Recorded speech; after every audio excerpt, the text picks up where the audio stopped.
And then the other thing with Stillwater, well, as long as we're on that topic. Absolutely. As long as I've got the website name in front of me now, tester.senate.gov, I said it was my website, but you follow that with a slash and put down Stillwater, still have the opportunity to put in some comments. And, you know, some say this is over. It's not over for me. I'm going to continue to apply as much pressure as we can on GM. GM has been very, very difficult to work with in this particular example, but we're still going to be beating it. This outfit down here in Stillwater does a great job, and they put 1,300 people who are great people, good paying jobs with benefits. We can't afford to lose them. A couple of them have family members right here at 101 Grand Avenue, by the way. Yeah, well, that's cool. I mean, I'll tell you what, I was really impressed with that.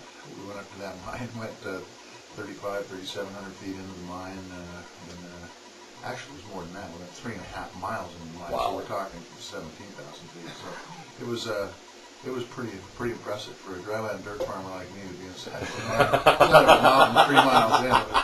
It was a little different experience. Well, it is sad for a company that bills itself as an American company to be turning for foreign sources when we've got the product right here and you've got American jobs and American taxpayers who are funding the American company.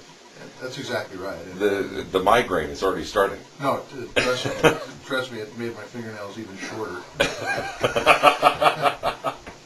Well, let's see. We've got health insurance, health care. We've got cash for clunkers. Did some stuff with Animal ID that I think is solid stuff. Got to work with Senator Enzi out of Wyoming and got that program cut back significantly, which I think is very, very positive. I think we've got, we really do have rules in place as far as tracking animals, especially with country of origin labeling now is going to be implemented.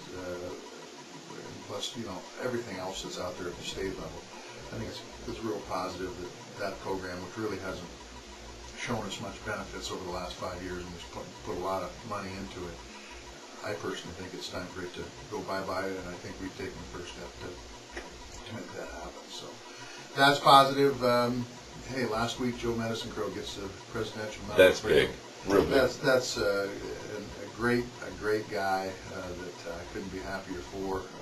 Earned that medal a long time ago, and I'm very happy that President Obama, recognized him because I think he was a very worthy recipient of that award. So there's a lot of stuff going on. I mean, you hear in the paper. I mean, every time you pick up the paper, I'm sure lead stories on your radios is healthcare. But I've got a jobs and force bill that we're putting out.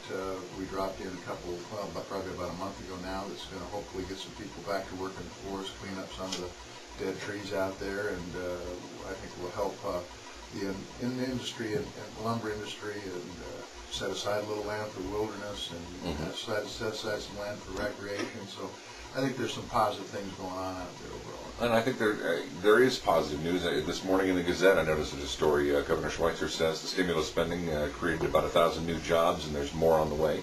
Yeah, I mean, keep in mind, we've got a little over $1 billion coming to the state for infrastructure, water projects, highway projects. I think the article in the Gazette talked about highway dollars.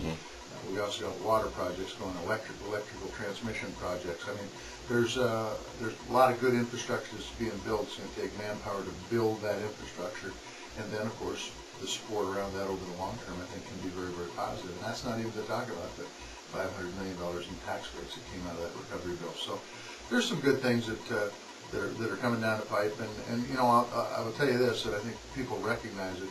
Montana, this area is pretty darn good as far as unemployment rates if you compare it to the overall condition of the country, and Montana's in good shape overall. The wood products industry being the exception, they're hurting big time.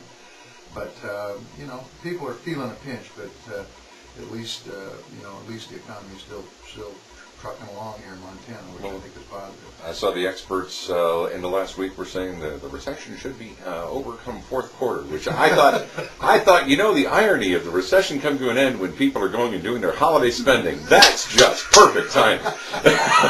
So absolutely, I just hope it is sooner rather than later. I don't know what you talked about the cash for clunkers thing. I think that's helped a lot of our dealerships move some inventory, which I think has been positive for them, and you know, that's good. So like I said earlier, I don't know what domino it's going to take to tip that's going to make this economy zip back around, but we'll keep working and try to make it happen for Montana any way we can.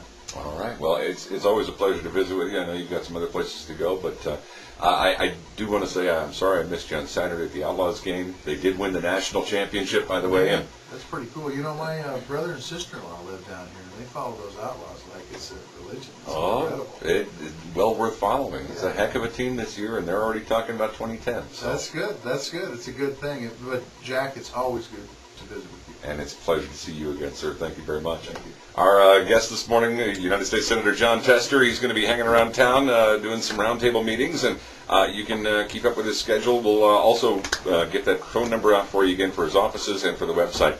You keep it here. I've got Kenny Chesney on the way at 7:20 at the bar.